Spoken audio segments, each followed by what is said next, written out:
क्या आप जानते हैं अब इंसानों की डेड बॉडी से खाद बनाई जाएगी? अरे अरे, शौक लगा ना? मुझे भी लगा था। कसम से जब मैंने पहली बार ये खबर सुनी तो मेरे तो होश ही उड़ गए। मतलब एक मिनट रुको, क्या सच में हम जिस मिट्टी में पौधे उगाते हैं, सब्जियां उगाते हैं, मैं अब खैर जो भी है, ये दुनिया सच में अजब गजब चीजों से भरी पड़ी है। कभी कभी तो लगता है कि साइंस फिक्शन फिल्में सच हो रही है। ये तो बस एक ट्रेलर था, पिक्चर तो अभी बाकी है मेरे दोस्त। आज मैं आपके लिए ऐसी ही 5 सबसे रोचक और हैरान कर देने वाली खबरें लेकर आया हूं, जिन्हें सुनकर आपका दिमाग घूम जाएगा। तो भाई, सबसे पहली और सबसे धमाकेदार खबर, अमेरिका के न्यूयॉर्क शहर ने एक ऐसा कानून पास कर दिया है जिसे सुनकर अच्छे-अच्छों के कान खड़े हो गए हैं। वहां की सरकार ने अब ऑफिशियली इंसानी शरीर को खाद में बदलने की इजाजत दे दी है। जी हाँ, आपने बिल्कुल सही सुना। इस प्रोसेस को natural organic reduction human composting. अब न्यूयॉर्क में किसी की मृत्यु के बाद उनके परिवार वाले जाने तो उनके शरीर को दफनाने जलाने है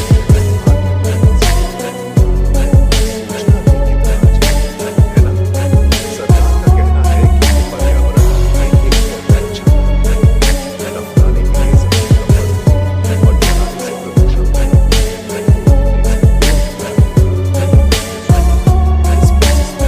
डेड बॉडी को एक स्पेशल कंटेनर में रखा जाता है। लकड़ी के टुकड़े, सूखी पत्तियां, दूसरी नेचुरल चीजें, फिर लगभग 30 दिनों के बाद माइक्रोब्स अपना काम करते हैं और शरीर पूरी तरह से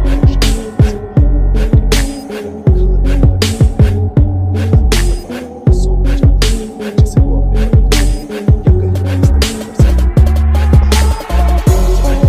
हैं। अब सवाल ये उठता है कि इस खाद का इस्तेमाल सबसे पहले कहां और कैसे शुरू हुआ? सबसे पहले अमेरिका के वॉशिंगटन राज्य में 2019 में लीगल हुआ था। Colorado, Oregon, Vermont, California, New York अब इस लिस्ट में शामिल होने वाला छठा राज्य बन गया है। वॉशिंगटन में रिकम्पोज नाम की एक कंपनी यह काम सबसे पहले करने वाली बनी। उन्होंने पूरे प्रोसेस के लिए एक फैसिलिटी तैयार की है जहां ये सारा प्रोसेस होता है। सोचो, एक कंपनी है जिसका काम ही इंसानों को खाद में बदलना है। जब ये शुरू हुआ तो किसानों और आम लोगों की मिली-जुली प्रतिक्रिया देखने को मिली। कुछ किसानों ने इसे जीवन चक्र का एक खूबसूरत हिस्सा मानते हुए अपनाया। उनका कहना था कि जिस धरती से हम अन्न लेते हैं, उसी में वापस मिल जाना एक नेचुरल प्रोसेस है। उन्होंने इस खाद का इस्तेमाल अपने फूलों के बगीचों और पेड़ पौधे उगाने में किया। लेकिन वहीं दूसरी तरफ बहुत से किसान और लोग इस विचार से ही घबरा गए। उन्हें अपनी फसलों में ऐसी खाद का इस्तेमाल करना नैतिक रूप से गलत लगा। उन्हें यह भी डर था कि लोग ऐसी सब्जियां या फल खरीदने से कतराएंगे जिन्हें इंसानी खाद से उगाया गया हो। अब आपके मन में भी यह सवाल आ रहा होगा कि भैया, ये सब सेफ भी है या नहीं? कहीं इससे कोई बीमारी तो नहीं फैलेगी? तो सुनो, साइंटिस्ट्स का क्या कहना है। वैज्ञानिकों के अनुसार यह प्रोसेस पूरी तरह से सुरक्षित है। कंटेनर के अंदर का तापमान 150 डिग्री फ़ारेनहाइट तक पहुंच जाता है, यानी लगभग 65 डिग्री सेल्सियस। इस हाई टेम्परेचर पर लगभग सभी तरह के खतरनाक बैक्टीरिया खत्म हो जाते हैं और वायरस भी नष्ट हो जाते हैं। मतलब जो फाइनल खाद तैयार होती है वो बीमारियों से पूरी तरह मुक्त होती है। आपको लग रहा होगा कि ये सिर्फ अमेरिका में ही हो रहा है। आप गलत हैं। ये कॉन्सेप्ट धीरे धीरे दुनिया के दूसरे देशों स्वीडन में तो कई सालों से ऐसी ही मिलती जुलती तकनीक का इस्तेमाल होता है, जिसे क्रोमेशन कहते हैं। इसमें शरीर को लिक्विड नाइट्रोजन मिक्स करके वाइब्रेशन के जरिए पौधों में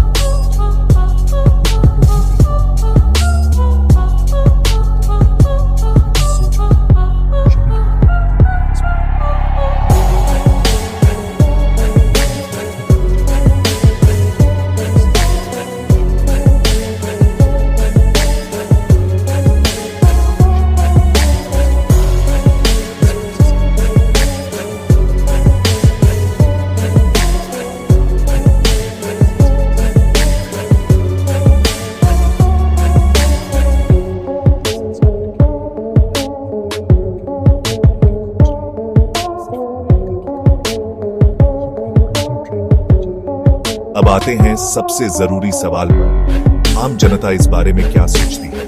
देखो, इस खबर पर लोगों की प्रतिक्रियाएं एकदम बंटी हुई है। सोशल मीडिया पर तो जैसे बहस ही छिड़ गई है। एक तरफ वो लोग हैं जो इसे पर्यावरण के लिए एक क्रांतिकारी कदम बता रहे हैं। उन उनका मानना है कि ये प्रकृति के करीब जाने, जीवन के चक्र को पूरा करने का एक सम्मानजनक तरीका है। ये लोग कहते हैं कि जब हमारा शरीर मिट्टी से बना है तो मिट्टी में ही मिल जाने में क्या बुराई है। ये तो एक तरह से अमर हो जाने जैसा है कि आपके शरीर से एक नया पेड़ या पौधा जन्म ले। लेकिन सिक्के का दूसरा पहलू भी है। एक बहुत बड़ा वर्ग है जो धार्मिक कारणों से इसका कड़ा विरोध कर रहा है और नैतिक कारणों से भी विरोध है। कई धार्मिक समूहों का कहना है कि यह इंसान के शरीर का अपमान है और ये उनकी परंपराओं के खिलाफ है। लोगों को ये सोचना भी डरावना लगता है कि उनके किसी अपने की बॉडी से बने खाने उनके बगीचे में इस्तेमाल करें। भविष्य की बात करें तो संभावना बहुत है। जैसे जैसे लोग पर्यावरण को लेकर ज्यादा जागरूक होंगे, हो सकता है कि इस तरह के विकल्पों को ज्यादा स्वीकृति मिले, लेकिन इसे पूरी तरह से नॉर्मल होने में अभी बहुत वक्त लगेगा। ये एक ऐसा बदलाव है जो समाज को धीरे धीरे ही अपनाना होगा। तो दोस्तों, ये थी आज की 5 सबसे हैरान कर देने वाली खबरें, खासकर इंसानी खाद वाली। सच कहूं तो मेरा तो अभी भी दिमाग घूम रहा है। ये सोचना ही कितना अजीब है कि जिस टेक्नोलॉजी को हम कल तक साइंस फिक्शन फिल्मों में देखते थे, वो आज हमारी सच्चाई बन गई है।